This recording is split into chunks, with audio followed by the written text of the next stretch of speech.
Selamat datang kembali para novelers di channel Bacain Novel. Kali ini Mimin akan lanjutin kembali bacain alur cerita novel sambungan dari video sebelumnya. Tapi sebelum itu, jangan lupa bagi yang belum subscribe silahkan di-subscribe, agar Mimin makin semangat upload alur cerita novelnya. Dan jangan lupa juga, aktifkan tombol loncengnya agar kalian tidak ketinggalan update terbaru dari channel ini.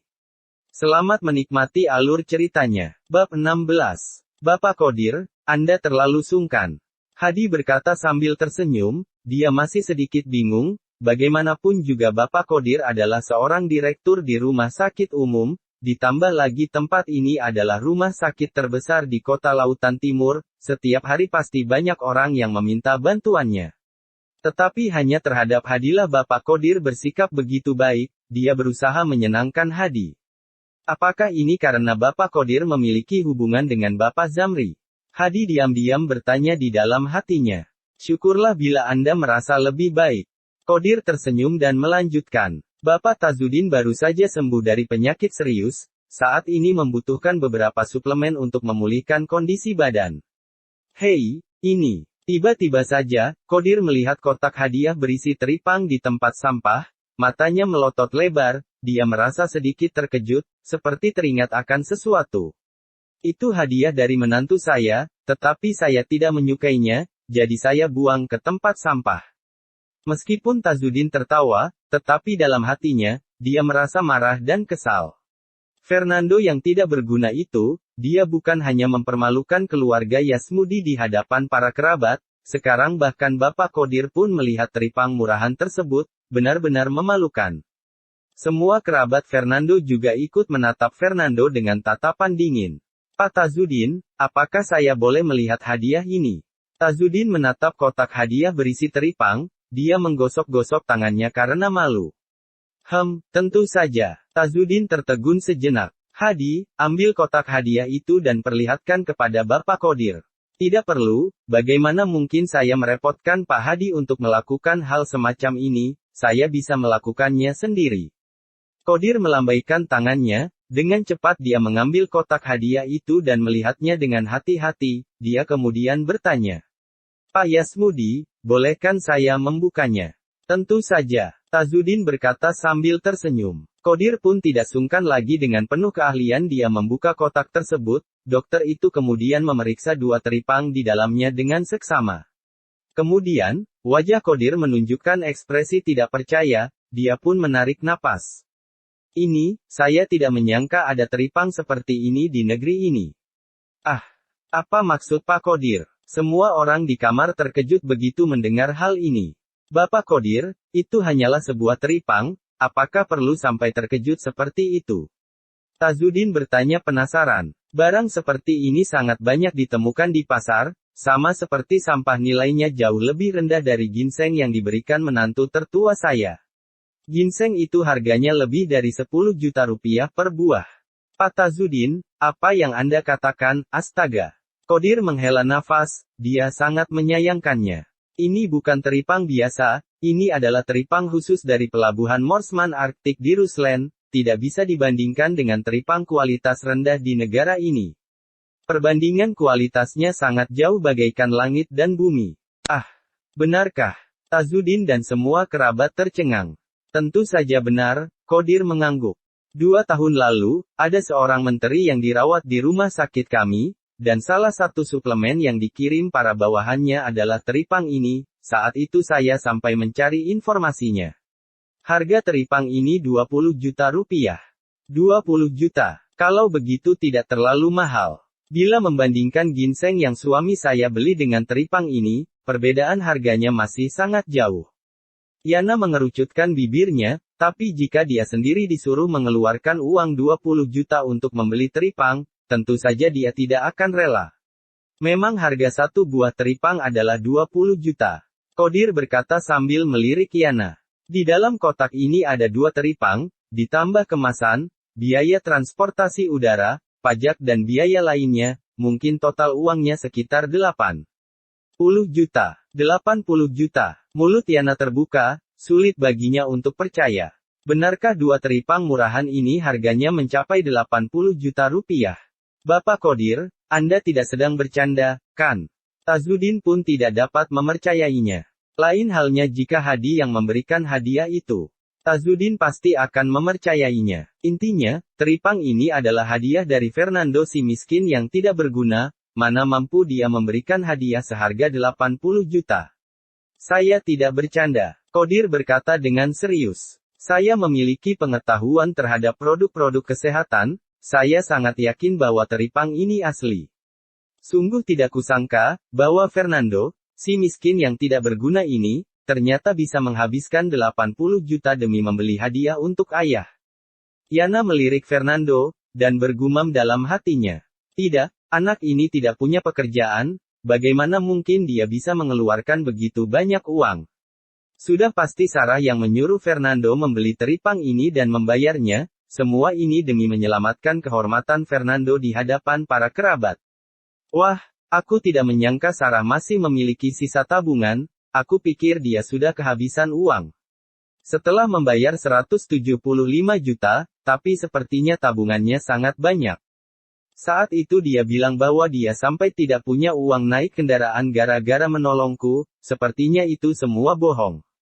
Benar-benar egois. Yana semakin membenci Sarah. Pak Hadi benar-benar murah hati sampai bisa memberikan teripang yang begitu berharga. Kodir memandang Hadi dengan ekspresi kagum. Menurut Kodir, hanya orang seperti Hadi yang mampu membeli teripang dengan kualitas seperti ini. Bahkan pegawai Biro Kesehatan Mahmud pun bersedia membantunya. Bukan saya yang memberikannya. Hadi tersipu malu. Kalau begitu siapa yang memberikannya? Kodir tercengang. Itu adalah pemberian dari menantu kami yang tidak berguna. Tazudin memicingkan mata ke arah Fernando sambil berkata dengan nada dingin, teripang seharga 80 juta. Itu benar-benar mewah. Kamu bersedia memberikan hadiah yang sangat berharga ini kepada keluarga, rupanya kamu benar-benar senang bersaing. Betul, Fernando, walaupun kamu punya uang, kamu juga tidak boleh boros seperti ini. Kamu sangat senang bersaing, tukang cari muka. Semua kerabat Fernando setuju. Lagi pula, nutrisi apa yang dimiliki teripang? Apakah bisa dibandingkan dengan ginseng liar yang dikirim oleh suamiku? Yana bertanya lagi. Tidak peduli seberapa mahal harganya, apa gunanya bila tanpa nutrisi? Ginseng liar yang kami berikan barulah suplemen yang bagus. Ginseng liar memang suplemen yang sangat bagus, tetapi tidak cocok untuk orang yang baru sembuh dari penyakit serius seperti Pak Tazudin. Suplemen yang terlalu kuat seperti itu malah mungkin dapat membahayakan kesehatan Pak Tazudin, kata Kodir. Lain halnya dengan teripang itu, teripang adalah suplemen yang tidak terlalu kuat, sehingga tidak berbahaya bagi tubuh, sangat cocok untuk kondisi Pak Tazudin sekarang. Mendengar ini, Yana tidak dapat berkata-kata lagi, wajahnya terlihat sangat masam. Pada saat ini, Kodir memandang Fernando. Pemuda di depannya ini memiliki pandangan dan ekspresi yang tenang, seolah-olah dia tidak mempermasalahkan semua ini. Kodir kembali menatap Hadi lagi. Melihat tatapan Kodir, Hadi pun tersenyum, senyumnya semakin lebar, penuh sanjungan seolah-olah ingin menyenangkannya. Mungkinkah sebuah ide tiba-tiba muncul di benak Kodir? Begitu ide tersebut muncul, Kodir pun tidak dapat mengontrolnya lagi, dia sangat panik sampai seluruh tubuhnya gemetar. Mungkinkah petinggi yang sebenarnya adalah Fernando, si menantu kedua? Bab 17. Kodir menatap Fernando dengan saksama. Pak Tazudin, masih ada beberapa pasien yang harus saya kunjungi, saya permisi dulu. Kodir berkata sambil tersenyum kepada Tazudin. Bapak Kodir, terima kasih atas kunjungannya. Tazudin tersenyum. Setelah mengantar kepergian Kodir, Yana memandang Fernando dan mendengus pelan. Kita adalah keluarga, untuk apa berpura-pura? Buat apa menghabiskan banyak uang untuk membeli hadiah? Dulu Sarah bilang, demi membantu kami, dia sampai tidak punya uang untuk naik angkutan umum, sepertinya itu semua bohong. Keluarga kami tidak bisa dibandingkan dengan keluargamu yang dapat menghabiskan uang 80 juta hanya untuk membeli 2 teripang. Yana memasang ekspresi dingin. Fernando, kamu benar-benar keterlaluan, terlalu ingin mencari muka. Kamu menghabiskan 80 juta rupiah untuk membeli teripang itu. Bukankah itu sama saja dengan mempermalukan Hadi? Satu keluarga pun masih ingin bersaing, Jika di kemudian hari Fernando menjadi kaya, dia sudah pasti akan seperti orang kaya baru yang sombong. Paman Sarah dan Yana juga ikut menambahkan, dia menunjukkan ketidakpuasannya. Fernando sudah lama terbiasa mendengar kata-kata ini, ekspresinya tetap datar dan tidak berubah. Ayah, ayo makan teripang ini secepatnya, takutnya bila dibiarkan terlalu lama, gizinya akan berkurang. Tazudin melirik Fernando, dan akhirnya mengangguk dengan ekspresi datar. Baiklah. Karena tadi malam Hadi sudah mendapat giliran jaga di rumah sakit, maka malam ini giliran Fernando yang menjaga.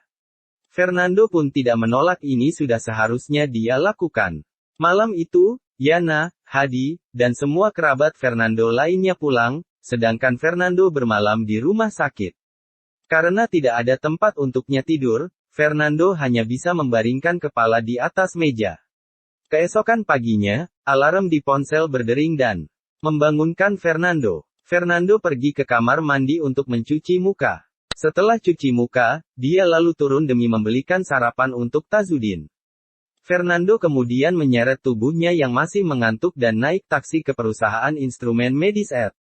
Hari ini adalah hari pertamanya bekerja. Berhenti. Baru saja kakinya melangkah memasuki perusahaan, terdengar suara dingin memanggil Fernando. Fernando menoleh, dia melihat Haryati berjalan dari meja resepsionis mendekatinya. Haryati mengenakan pakaian formal berwarna hitam, dia memakai stoking di kaki dan riasan tebal di wajah. Saat ini, wanita tersebut menatap Fernando dengan sepasang mata yang sinis. Fernando, kamu datang terlambat di hari pertama bekerja. Uang tunjangan kehadiran 600.000 akan dipotong bulan ini. Cepat tanda tangan di sini. Haryati menyerahkan slip untuk ditandatangani. Fernando terkejut. Bukankah jam kerja dimulai pukul 9? Saya tidak terlambat, sekarang baru jam 9 kurang 10 menit. Jam 9. Siapa yang bilang mulai jam 9? Haryati memandang Fernando sinis. Jelas-jelas tertulis di peraturan perusahaan bahwa jam kerja dimulai dari pukul 9 pagi hingga 6 sore, kata Fernando. Ah, aturan itu, perusahaan kita setiap hari selalu mengadakan rapat pagi jam setengah 9, dan jam kerja resmi dimulai jam 9. Sekarang rapat pagi sudah selesai, kalau kamu tidak hadir, itu artinya kamu terlambat, jadi tunjangan kehadiran kamu akan dipotong. Haryati berkata tanpa ekspresi. Rapat pagi. Kalau begitu kenapa Anda tidak memberi tahu saya sebelum saya pergi kemarin? Fernando mengerutkan kening, jika dia diberitahu, dia tidak mungkin terlambat. Fernando bukannya peduli pada tunjangan kehadiran yang hanya 600.000 itu, tapi dia merasa seperti dibodohi. Apakah aku masih harus memberitahukan hal semacam ini padamu? Apa kamu tidak bisa bertanya? Suara Haryati meninggi. Jangan berdalih. Cepat tanda tangan, kalau kamu tidak mau tanda tangan, silakan tinggalkan tempat ini.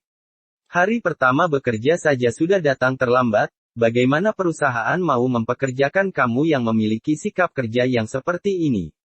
Kamu bekerja di perusahaan kami, maka itu artinya seluruh waktu dan tenagamu adalah milik perusahaan. Mengerti? Nila setitik, rusak susu sebelanga. Kamu bisa membawa pengaruh buruk bagi yang lain.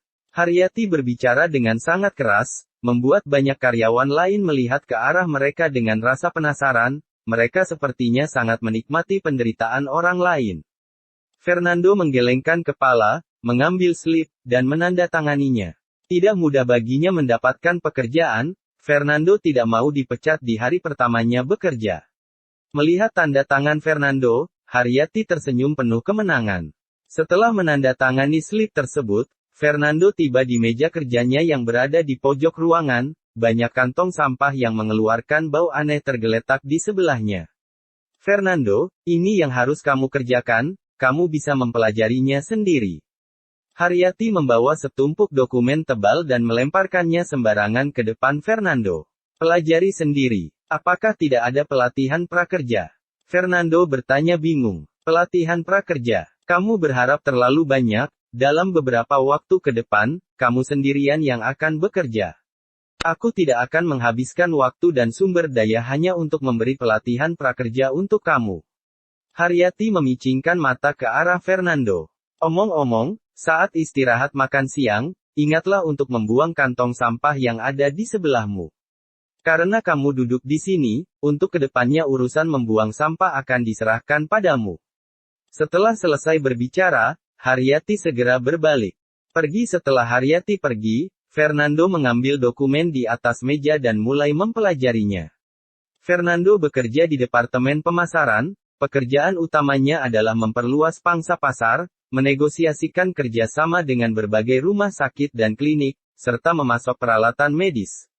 Setelah membaca dokumen sepanjang pagi, Fernando pun membuang semua kantong sampah di sampingnya saat jam makan siang. Dia tidak ingin lingkungan kerjanya kotor.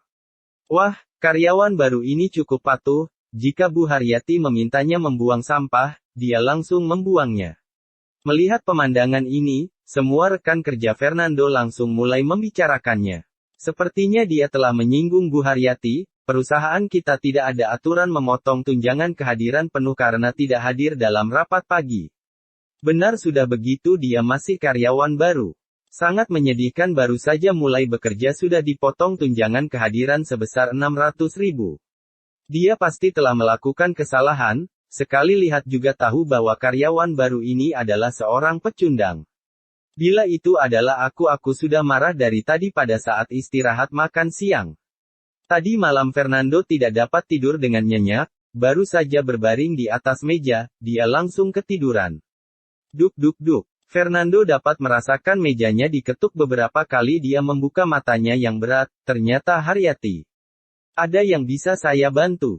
Tanya Fernando. Pergilah ke rumah sakit umum sekarang dan negosiasikan dokumen ini. Haryati melemparkan setumpuk dokumen ke depan Fernando. Tapi sekarang waktunya istirahat makan siang. Istirahat makan siang. Kalau kamu ingin istirahat siang, pulanglah ke rumah untuk istirahat. Di sini adalah tempat kerja, kami tidak menerima pemalas. Kamu tinggal pilih, mau pergi ke rumah sakit umum atau pulang. Desak Haryati dengan dingin. Baik. Fernando menggelengkan kepalanya sambil membawa dokumen. Dia kemudian meninggalkan perusahaan. Oh, kasihan sekali dia. Sebenarnya anak ini telah menyinggung siapa? Sampai-sampai diincar seperti ini oleh Bu Haryati di hari pertamanya bekerja. Para karyawan yang terbangun melihat punggung Fernando dengan tatapan kasihan, mereka kemudian melanjutkan tidur mereka. Setelah menyuruh Fernando pergi ke rumah sakit umum, Haryati segera pergi ke ruangan General Manager. Pak Edi, saya telah menyuruhnya keluar kantor, di luar cukup panas, biarkan dia berjemur di bawah sinar matahari, kata Haryati sambil tersenyum memasuki ruangan. Kerja bagus. Edi sedang minum kopi di kantornya yang ber-AC. Anak itu benar-benar cukup sial, bukannya menjadi saingan cinta orang lain, dia malah menjadi saingan cinta Pak Edi. Aku rasa dia tidak akan berakhir baik selama dia bekerja di perusahaan ini. Haryati tersenyum sambil berkata lagi.